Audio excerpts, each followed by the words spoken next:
Yo, what is good, YouTube, and welcome back to another JC2K video. In today's video, we are hopping into NBA 2K24 MyTEAM for the first time, and this video is literally just your first look video. Just gonna be taking a look at everything that is new in MyTEAM, everything that it says you can do here, and then we'll do more specific niche videos later today. We're gonna do pack openings, gameplays, how-to videos, all that stuff. Ton of content coming, probably close to 10 videos today. It's gonna be a lot of content, so if you're ready for the grind, let's hop right into it. Hit that subscribe button if you haven't already. Help me push towards the 13,000 subscriber mark on the channel. Would really appreciate it. Without further ado, let's hop right into it. Starting off with this first homepage, I gotta say, the fact that people are comparing this to a mobile game is kind of understandable. It does kind of have that mobile game look on the surface, at least. But we have the homepage, which is going to show me the pack market, the seasons tab, the agendas, the community hub, and my events, which we have double XP every game in salary cap until September 11th. So double XP the first weekend in salary cap is a W. Hopping over to the pack market, let's just take a look at everything that is in the pack. You have a legendary path Damian Lillard, guaranteed sapphire or emerald player at an equal chance right here. We have these legendary path Damian Lillard packs, which of course we will look at later. We will be opening some of later today, at least to see how good they are.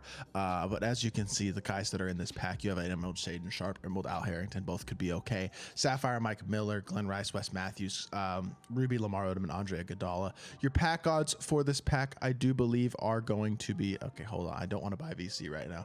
Definitely not looking to buy any VC right now, so definitely not gonna do that. But 87 plus rated players are 6% odds. So you have 6% odds at a Ruby player, which honestly is not that incredible. 1 in 5 about chance at a Sapphire or better. So I would not say that is particularly amazing, to be completely honest, but it is what it is. Looking at the other packs that are available currently in the pack market, we have the 2K Day Prime box, which is going to give you a 2K Day player, it's going to give you an Amethyst 2K Day player, which could actually be a very, very solid card. Going to be an expensive card for sure. So this might actually be a decent value here.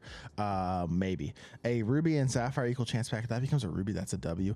1 Sapphire option pack, an Emerald option pack, and 1 Hall of Fame badge, and then 8 other random cards, I guess. I don't honestly know, to be completely honest, but I will say that does seem like it might actually not be the worst value in the world. Then Emerald option pack for 5K, Sapphire Ruby option pack for 35K.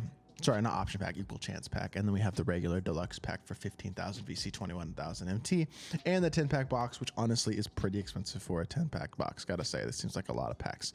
So I think you might be better off going with this 2K Day Prime box if you're gonna open any sort of packs when it comes to this 2K Day stuff. Series 1 packs are in here as well.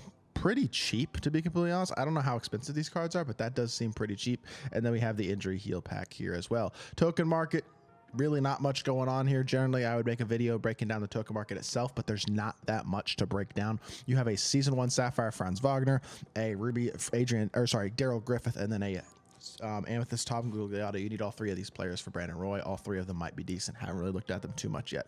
Also have a prize ball, a diamond token market shoe pack, and a shoe boost option pack. That is about all you need to know about the season 1 token market, to be completely honest. Then you have your unopened packs tab in here as well in that pack market tab. So season 1 agendas here. This is just going to give us the season 1 roadmap of sorts. The passes that we have available. I will probably upgrade to the Hall of Fame pass, but I have not as of yet done so. I'm not entirely sure how the level skips system actually works. If I buy the level skips right now, do they automatically apply, or is it something that I can, I guess, save and look at later and save those level skips and use them towards the end of the levels? Because if I could use them when I wanted to, that would be sick, but I'm honestly not entirely sure if that's how that works for the Pro Pass as of yet, and I don't want to buy the Pro Pass right now anyway. But if the game would let me back out, that would be really, really nice. So the base pass is going to give you most of the key rewards. To be fair, you do get a Giannis for getting the Pro Pass, that Ruby Giannis, who I definitely will be checking out. So we'll see how he looks, and there's all the rewards there as well, which we can look at later.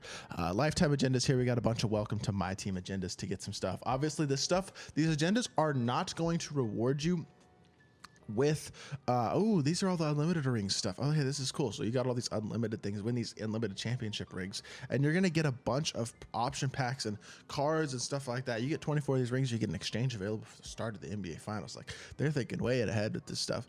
Got a bunch of collector level stuff, some collector agendas and things like that. Nothing as much important this year, to be completely honest here. Like, all this stuff is going to give you rewards and you're probably going to want to do it. Like, that's a Ruby card right there here in a couple days, or I guess maybe today. It's going to be part 2, so it is available. So I don't know, agendas aren't quite as important this year, but they might still be pretty useful to do. You got your community hub right here. It looks basically exactly the same as it did last year, to be completely honest. So keep that in mind. Not a lot there. Pack market here, we already looked at the pack market. We have the player market, which of course is controversial at best right now. The cards are too expensive in my opinion in the player market right now. It does simply cost too much, I think, to get these cards.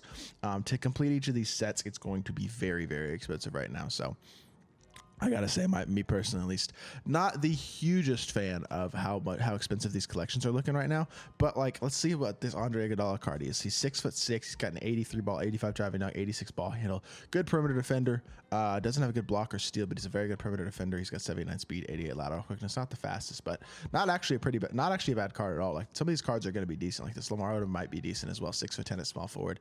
Has a 73 ball, so he can hit wide open. Not a great defender. That's a pretty mediocre card. Like, I don't know, man.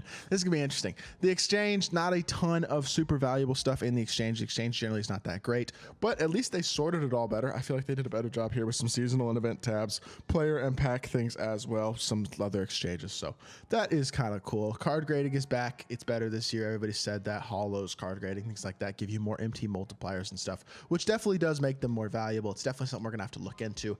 You can grade cards 3 times now to try to get them higher. So that's kind of a cool thing, but not gonna waste too much time on that. Obviously, you have all your game modes as well, your triple threat, your domination, your clutch time offline, which we've been knocking out. 2 domination tiers.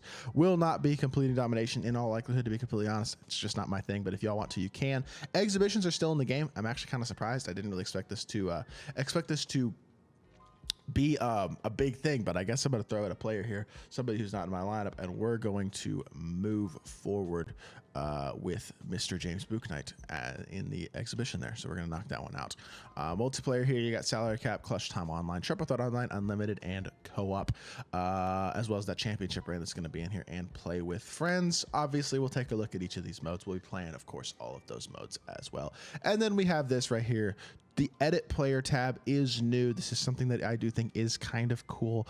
The way that you can see all these different badge upgrades and animations and things like that, applying shoes, all the stuff that you can get in here, I do think is kind of neat. So like, I guess I got a silver acrobat or a bronze acrobat or something like that, and I could upgrade the badge if I wanted to. I could just put acrobat on Derek Fisher in one of these badge slots right now, which allows me to put badges and shoes, I guess, in here.